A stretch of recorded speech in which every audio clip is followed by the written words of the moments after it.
Bring it on, everything new, everything different, everything true.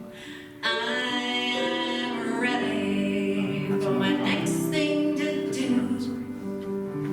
Oh, I know it's gonna be everything new.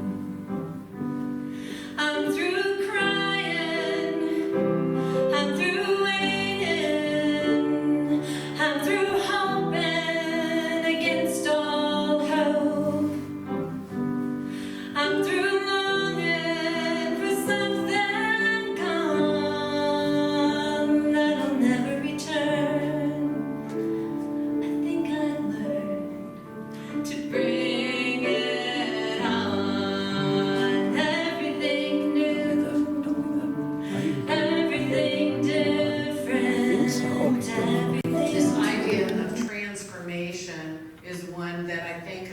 change is one that I think that we have to be careful about, because in our Western society, we think of change as just, get rid of the baby because the bathwater's dirty. And we want to make sure that what we're doing is not that. I love the story of Michelangelo's David, that when Michelangelo was asked, how did you create this beautiful, beautiful piece of art? He responded, David was always in there. All I had to do was get rid of the stone, the pieces that weren't David. And that is what transformation is about. That's what embracing change is about for us. We have a guest speaker. Some of you know that our theme the entire year that's been offered by Unity Worldwide Ministries is One Humanity, Many Stories. And so I have put out a sign-up list in case you're interested, and inviting people to tell their own personal stories, people in our community, because do you know that you have more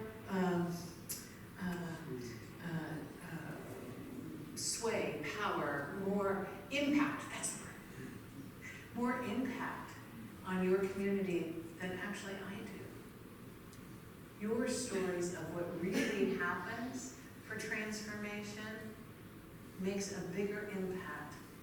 So Dolly Hansen, thank you for being willing to share. Will you give her the mic? Dolly Hansen is going to share a story about this very topic and about her life.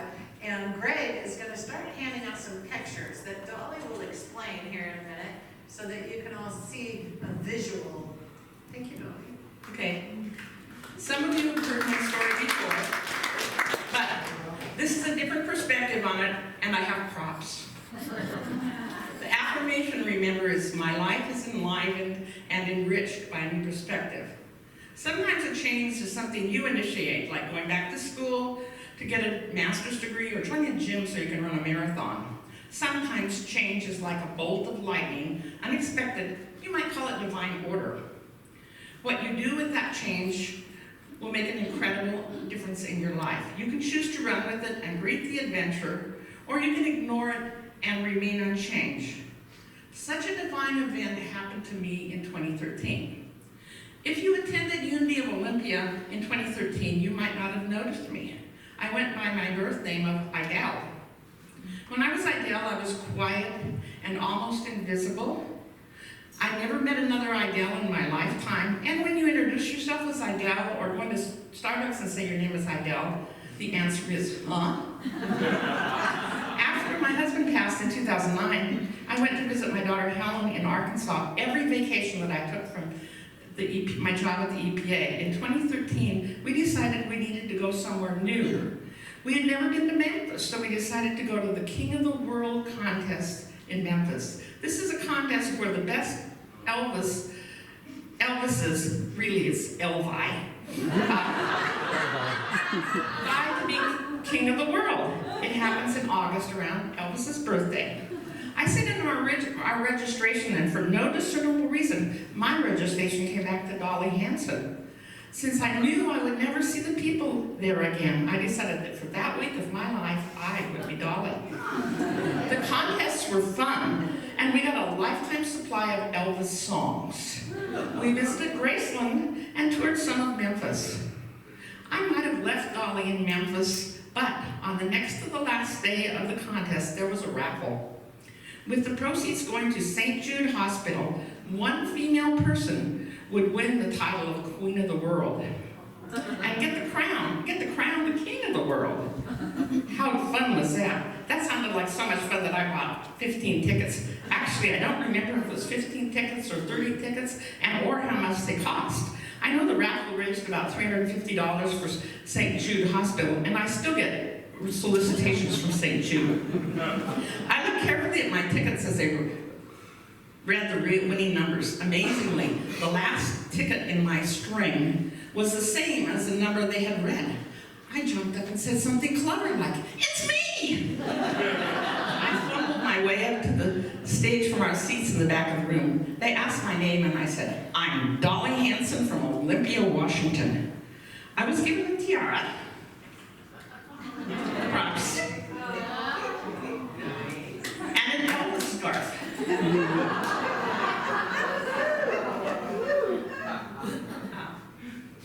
I was the Queen of the World. After that, I had to decide what to wear the next day for my, it doesn't stay my hair very well. Helen and I drove around Memphis the next morning to find someone to fix my hair so it would hold the crown. The Queen doesn't have much to do except hug the winner and hold his roses. They sort of ignore you at that point. I do have the whole event, both the crowning and the crowning of me and the crowning of the king on DVD, and I can watch it if I ever forget. So the change didn't come from crowning the king or from winning. It came from how easy and fun it was to be Dolly Idell from Olympia, Washington. On Saturday, we drove back to Arkansas, and the next day I caught a plane home. You know, Olympia was doing that, "Who have you come here to be?" Well, when I returned, I knew who I had come here to be. I had come here to be Dolly Hansen from Olympia, Washington, and my friends at Unity were very accepting. They started calling me Dolly. Even now, a few friends and family still call me Idell, but their grandfather didn't. Everybody new calls me Dolly. How has being Dolly changed me? You will note that I am no longer invisible. I am on the council. I am hosting spirit groups. I am having fun. This is how I changed. I started to grow in a new direction. In 2016, I legally changed my first name to Dolly. I kept Idell as my middle name because it's different. Change can come from the most unexpected places. I encourage you to embrace change like I did. The affirmation again, my life is enlivened and enriched by a new perspective. And boy, has it.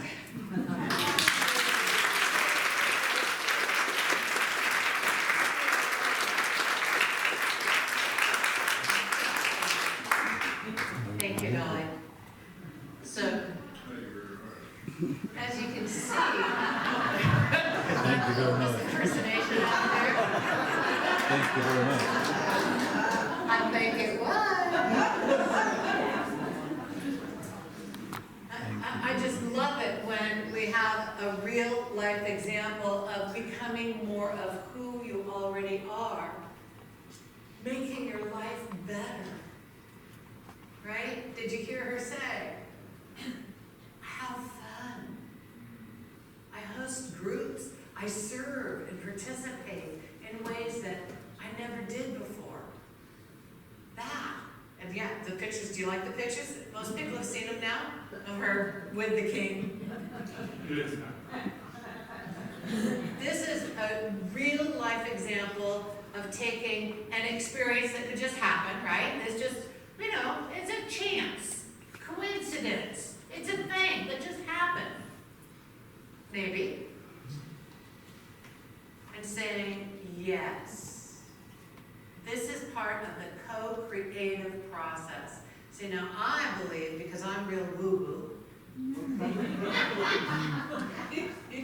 That God, source, the divine essence, the presence, is constantly moving in our very highest and best good, constantly bringing about situations which give us an opportunity to live more into who we've come here to be. And that Dolly had every opportunity to come back home and say, yeah, no, my name's Idell, that was this, that was the experience there, and this is me returning to my regular life. Or using that co-creative process that has been given to us and saying, yes, yes, this is who I have come here to be. The divine put this forward in front of me, and I say yes. How many of you want to say yes to the opportunity that is given to you? Yes. For more life. Yes. For being more of who you've come here to be. For letting that David out. Releasing that stuff that does not belong. So this is the beginning of a 6-week series, 7-week series for those involved in spirit group programs. Our spirit group program is a small group ministry that's starting this week, and next week will be the first week of the actual lesson. We're using Rev Kev and Mindy Odland together as in a program called Design Your Life.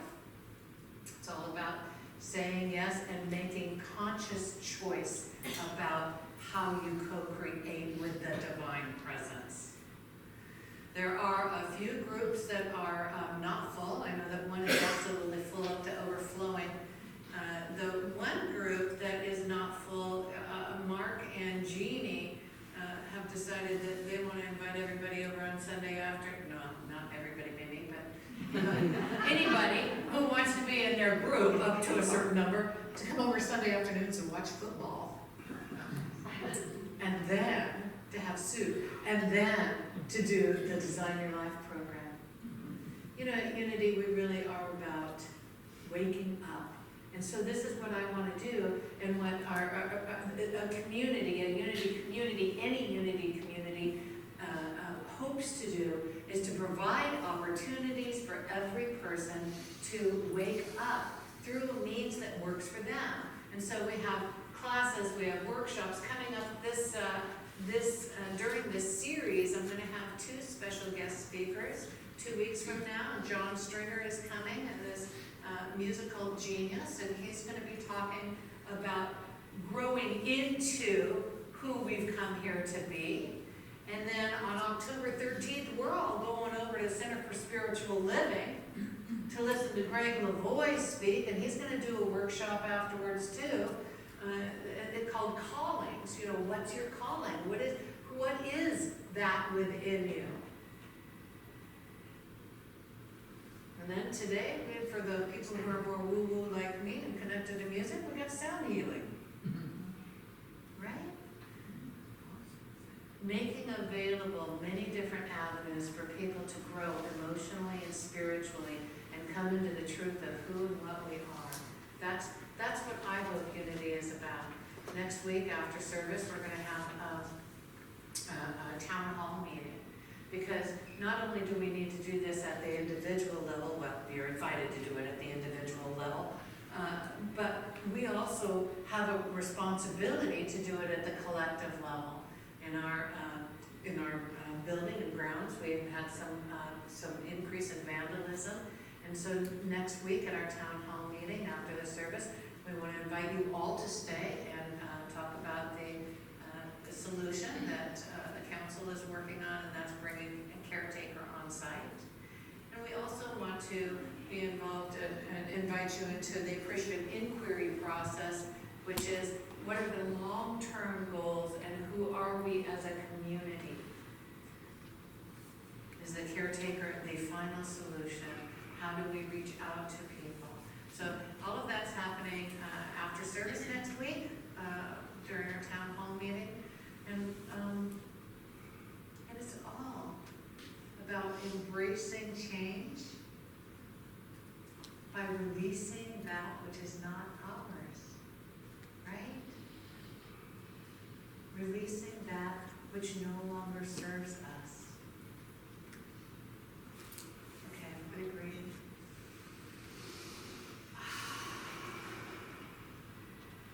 All right.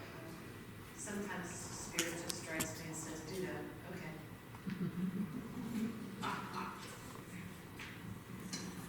My life is enlivened and enriched by a new perspective. I bet you wish you had some of these, don't you? My life is enlivened and enriched by a new perspective. Together. My life is enlivened and enriched by a new perspective. Thank you. In closing, Dolly is going to read her favorite poem, and then we're going to move into a time of meditation. This is my all-time favorite poem. It's by a woman named Donna Markova. Living wide open landscapes of the mind. I will not die an unlived life. I will not live in fear of falling or catching fire. I choose to inhabit my days, to allow my living to open me, to make me less afraid, more accessible, to loosen my heart until it becomes a wing, a torch, a promise. I choose to risk my significance, to live so that that which came to me as seed goes on to the next as blossom, and that which came to me as blossom goes on in seed.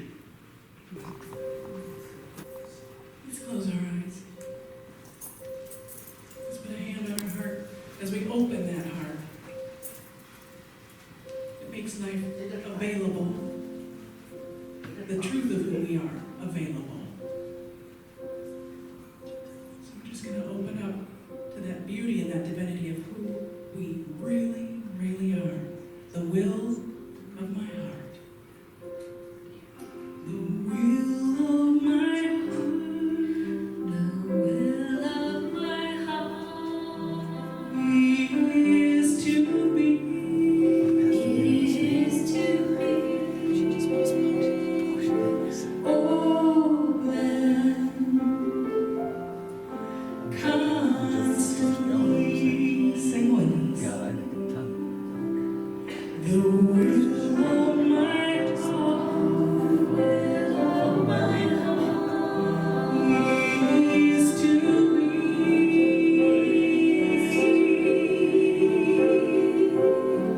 open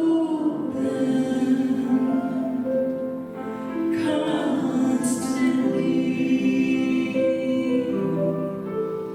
The will of my heart is to be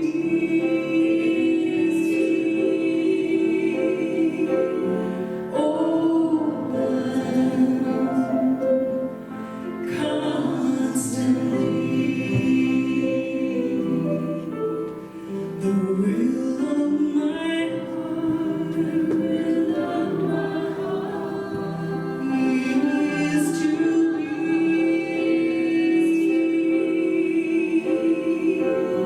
open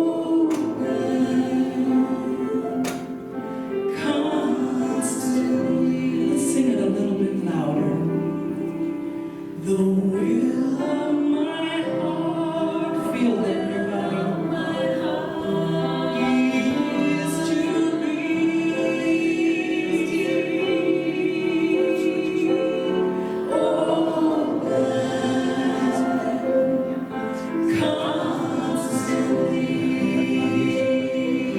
One more time.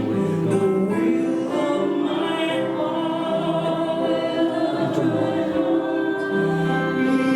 is to be open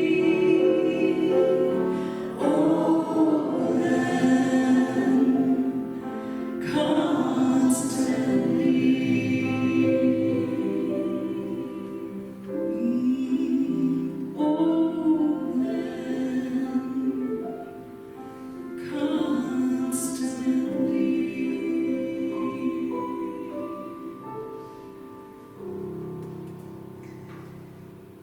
And so we move into this time of meditation. To our bodies. Settling into the chair more deeply.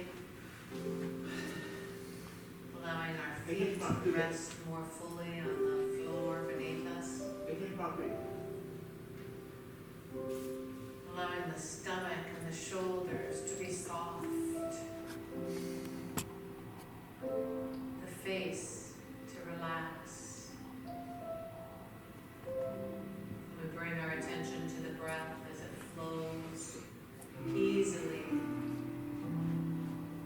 No need to change anything. Bringing our attention to that life force that flows in and out, supporting us, just as Mother Earth supports us.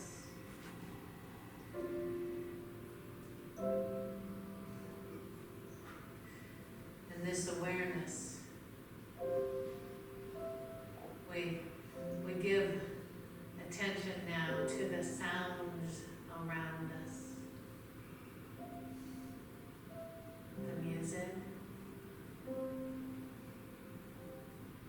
the air moving,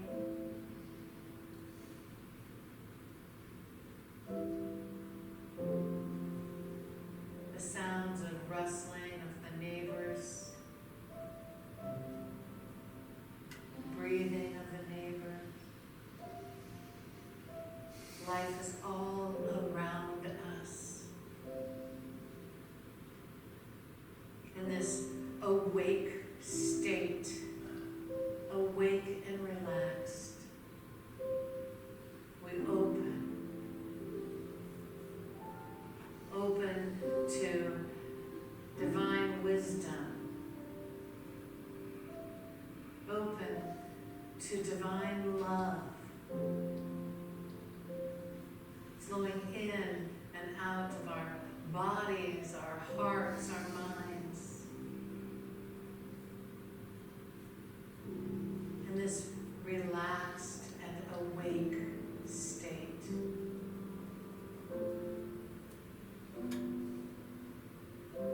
We come to know this experience of God.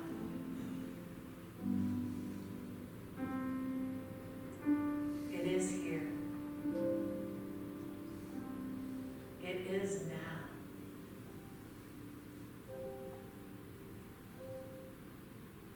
My life is enlivened and enriched through this now moment. I invite you to breathe deeply and let the exhale relax you even deeper. Fully awake, fully aware. My life is enriched and enlivened in this now moment. Let's move into a few moments of silence to be with that experience of the divine here